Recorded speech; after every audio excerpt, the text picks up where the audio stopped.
Candy says Cody needs the bloodline to stay relevant. It's an interesting take.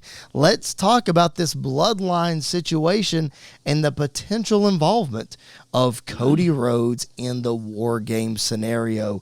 Of course, we saw it this past Friday.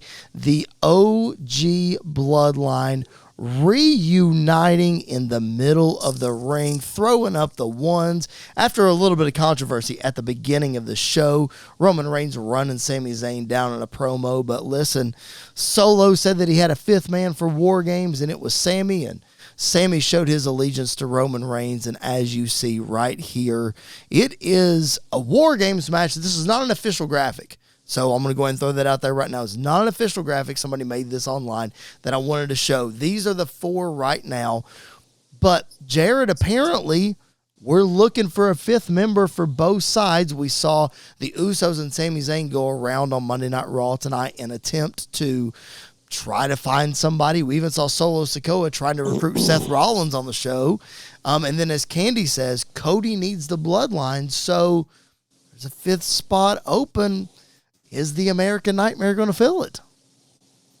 I mean, I can't think of anybody else who would fit into the match better than Cody Rhodes and The Rock. If you're going to add that fifth man, I mean, I just don't see who else you would add or why you would add them at this point.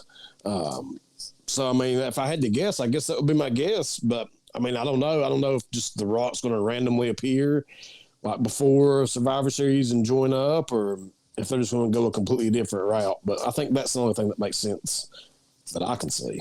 Yeah, I kind of think the same way of, we talked about before, would it make sense if Cody joined the Bloodline storyline? And I think with him being the only one to turn to Sami whenever Sami turned on Roman in the first place, and then you had the whole WrestleMania storyline going into 39, and then him being the only one to bring Jay in on Raw and on all of that, I think you can make it make sense. Yep. I don't think The Rock gets announced.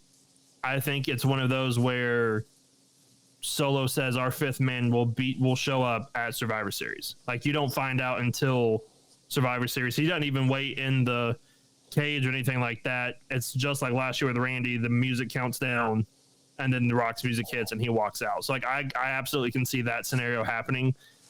If it's not The Rock, because I'm still kind of shocked he's going to wrestle in War Games. I have no idea who this fifth person for the Bloodline would be unless it's, a heel Kevin Owens, which still wouldn't make a whole lot of sense, but I think you can make it kind of make sense in a weird way. But yeah, I think the two most obvious choices are the best choices in Cody and The Rock.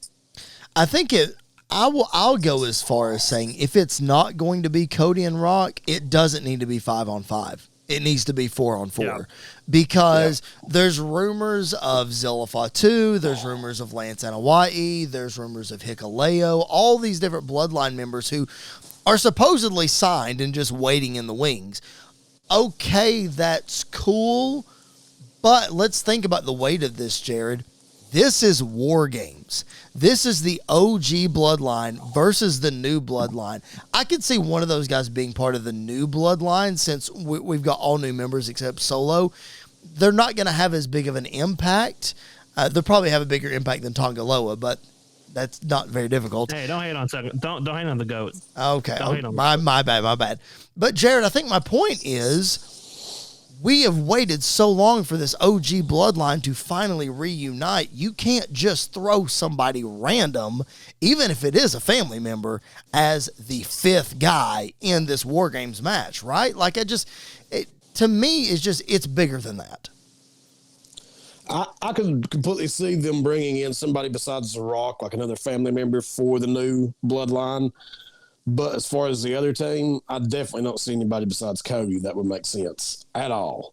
But, I mean, it looks like that's what we're getting, this 5-on-5. So they're going to have to, pull a name out of a hat somewhere, I guess. Now, Andy, I will say this. As I'm watching Monday Night Raw, I'm sitting there thinking they're going through the fifth man. I'm like, okay, Cody.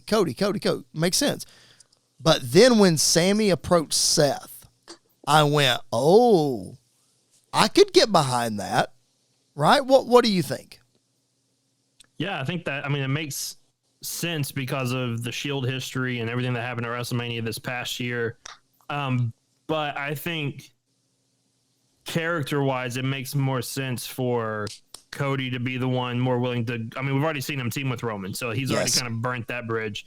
Whereas Seth is the kind of guy that holds a grudge and then doesn't let it go and will never let it go.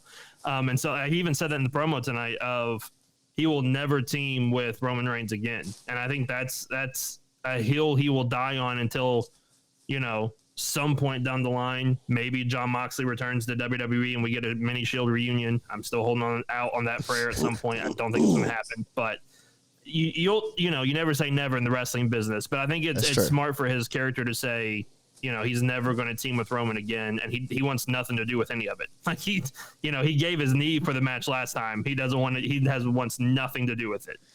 Gave his knee and his back. Jared made himself a shield, but it would have been interesting, I think, to put Seth on that team. Candy, we appreciate your comment. If you haven't subscribed to the channel, please make sure that you do so. And for those of you who are watching or new to the program, make sure you do that as well.